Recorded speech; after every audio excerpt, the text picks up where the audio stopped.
Synopsis of the Books of the Bible. Luke. By JND Darby. New Testament. The Gospel of Luke. Chapter 16. The effect of grace on Christian conduct, the unfaithful steward. In Luke 16, the effect of grace on conduct is presented, and the contrast that exists, the dispensation being changed, between the conduct that Christianity requires with regard to the things of the world, and the position of the Jews in that respect. Now this position was only the expression of that of man made evident by the law. The doctrine thus embodied by the parable is confirmed by the parabolic history of the rich man and Lazarus, lifting up the veil that hides the other world in which the result of men's conduct is manifested. Man is the steward of God, that is, God has committed his goods to man. Israel stands, especially in this position. But man has been unfaithful. Israel had indeed been so. God has taken away his stewardship, but man is still in possession of the goods to administer them, at least, in fact, as Israel was at that moment. These goods are the things of earth, that which man can possess according to the flesh. Having lost his stewardship by his unfaithfulness, and being still in possession of the goods, he uses them to make friends of his master's debtors by doing them good.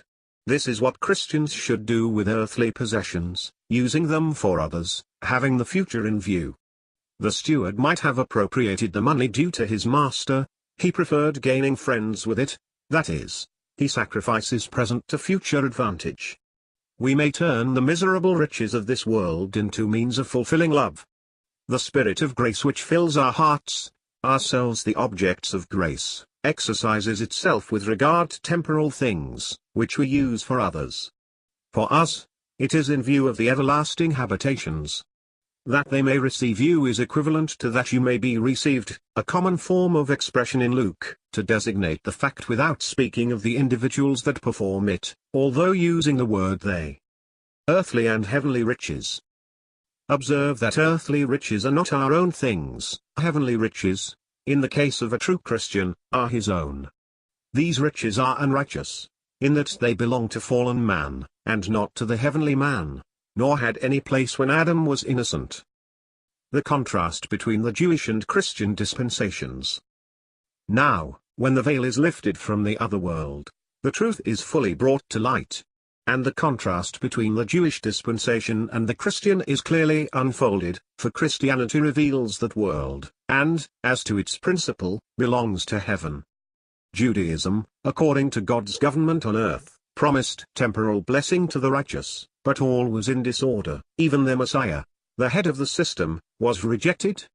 In a word, Israel, looked at as set under responsibility, and to enjoy earthly blessing on obedience, had entirely failed.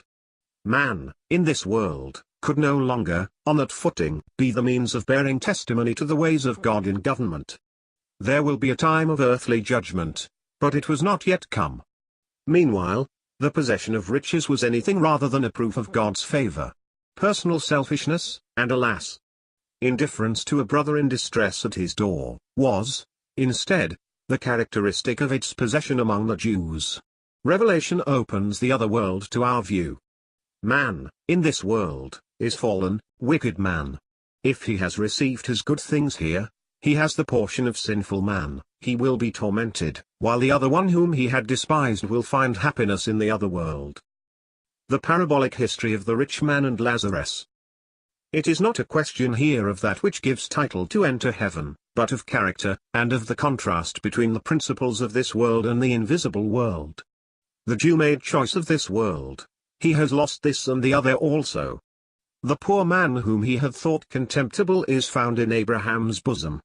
The whole tenor of this parable shows its connection with the question of Israel's hopes, and the idea that riches were a proof of the favor of God, an idea which, false as it may be in every case, is intelligible enough if this world is the scene of blessing under the government of God. The subject of the parable is shown also by that which is found at the end of it. The miserable rich man desires that his brethren might be warned by someone who had risen from the dead. Abraham declares to him the uselessness of this means. It was all over with Israel. God has not again presented his Son to the nation who rejected him, despising the law and the prophets. The testimony of his resurrection met with the same unbelief that had rejected him when living, as well as the prophets before him. There is no consolation in the other world if the testimony of the word to the conscience is rejected in this. The gulf cannot be crossed. A returning Lord would not convince those who had despised the word. All is in connection with the judgment of the Jews, which would close the dispensation, as the preceding parable shows what the conduct of Christians should be with regard to things temporal. All flows from the grace which, in love on God's part, accomplished the salvation of man, and set aside the legal dispensation and its principles by bringing in the heavenly things.